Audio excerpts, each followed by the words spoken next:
All right, so let's solve number 2.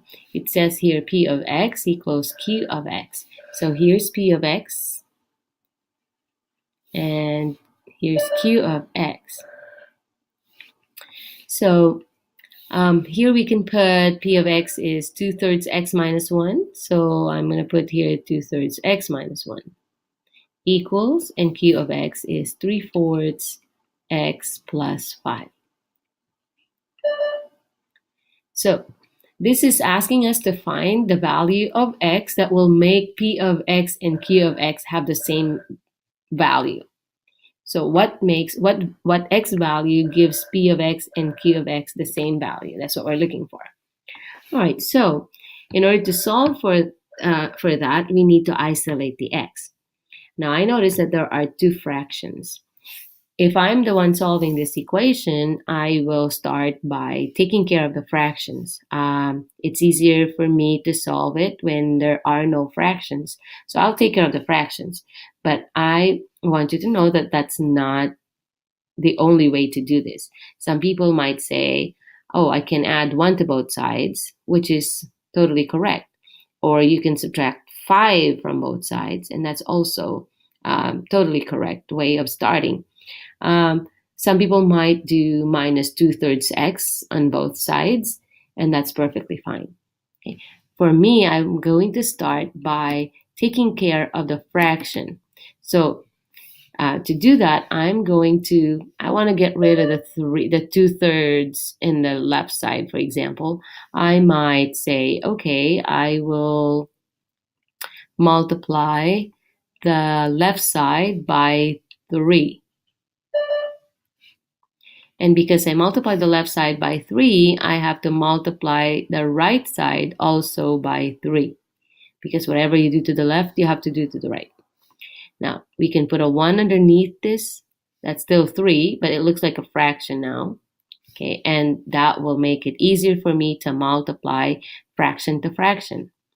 So I'll multiply 3 by 2, and I get 6 over 1 by 3, and I'm going to get 3. X minus 3 times 1 is 3 equals, now 3 times 3 for this too is 9 over 1 times 4 is 4, and then x plus 3 times 5 is equal to 15. Okay. And then we kind of simplify the left side, and we'll have, okay, we did the multiplying by 3 to get rid of the fraction. So let's see what happens. Are we really going to get rid of the fraction? So I have here 6 over 3, and if I divide, I'm going to get 2x minus 3. So indeed, the fraction disappeared on the left side, but we still have a fraction on the right side. So now I will try to get rid of the fraction on the right side. And in order to do that, I am going to multiply both sides by 4. So if you notice, I'm multiplying by the denominator of the fraction. So because I multiplied the right side by 4, I have to multiply also the left side by 4. So now we're going to end up with 4 times 2x is 8x minus 4 times 3 is 12 equals, we can put a 1 underneath, and we go 4 times 9 is 36 over 1 times 4 is 4. And then we bring down the x plus 4 times 15 is equal to 60. And now we have, on the left side, we bring down 8x minus 12. And on the right side, 36 over 4 is 9x plus 60. So now I don't have fractions anymore, and I think it's easier for me to solve this. Now, you might say, is there a shorter way of doing this? Is there a shorter way of doing this? Yes. If notice that if I multiplied instead by 12 instead of 3 and then by 4, then both fractions disappear right away, and I'm going to have this equation here. So um, again, there's no one way of doing this. We can do it our own way. We just have to make sure that whatever we do to the left side, we do to the right side, and we are undoing the operations, so on and so forth. All right, so now um, I need to isolate the x, and I will take away 8x from the left side. So I'm going to decide to take away 8x from the left side, 8x here, and then I will take away 8x from the right side as well, and then I'm going to bring the result right here. So if I subtract 8x from the left side, that's gone, but I will have negative 12 left, so I'm going to keep the negative 12 on the left side, and then I see the equal sign, so I'll bring that up here, and then 9x minus 8x is x plus, and then 60.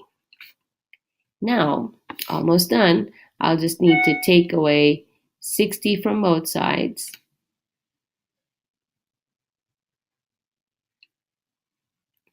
And now I will have negative 12 minus 60. They're both negative, so we will add them, and we'll have negative 72 equals x. That's it. So this is the value of x, negative 72. And what is the meaning of this? This means that when x is negative 72, p of x and q of x have the same value. So let's check our work. Let's see if that makes sense. So check. I want to find out what is p of negative 72. Our claim is that p of negative 72 should be the same as q of negative 72. So let's find out. So we'll have here 2/3 times negative 72 minus 1. So now we could put a 1 underneath the 72, and then we multiply the fractions. So we'll have here 2 times negative 72, that is negative 144. And then 3 times 1 is 3, and then minus 1. Okay, and then what is negative 144 divided by 3? So let's do that here. 144 divided by 3. That's going to be 4 times 3 is 12. That's going to be 24. 24 divided by 3 is 8. So, and that's 24. All right, therefore, this is negative 48 minus 1. Therefore, p of negative 72 is negative 49. Okay, I hope I have some space for...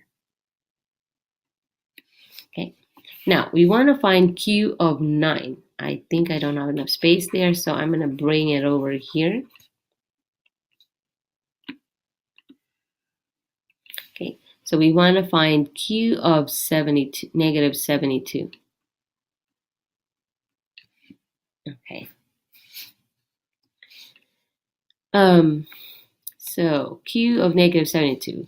Q is 3/4 x plus 5. So q of negative 72 is 3/4 times negative 72 plus 5. Okay, we got that from here. So we'll have here, okay, we can put a 1 underneath first, the 72. So we'll have now 3 times negative 72. Okay, what is 3 times negative 72? So 3 times 2 is 6. And 3 times 7 is 21. So we'll have negative 216 here. Over 4 plus 5. Okay, now what is negative 216 divided by 4? So let's do that here. 216 divided by 4. So 21 divided by 4 is 5. 5 times 4 is 20. So subtract, we'll get 1, and then 6. 16 divided by 4 is 4. So we end up here negative 54 plus 5. And what is negative 54 plus 5? It is negative 49.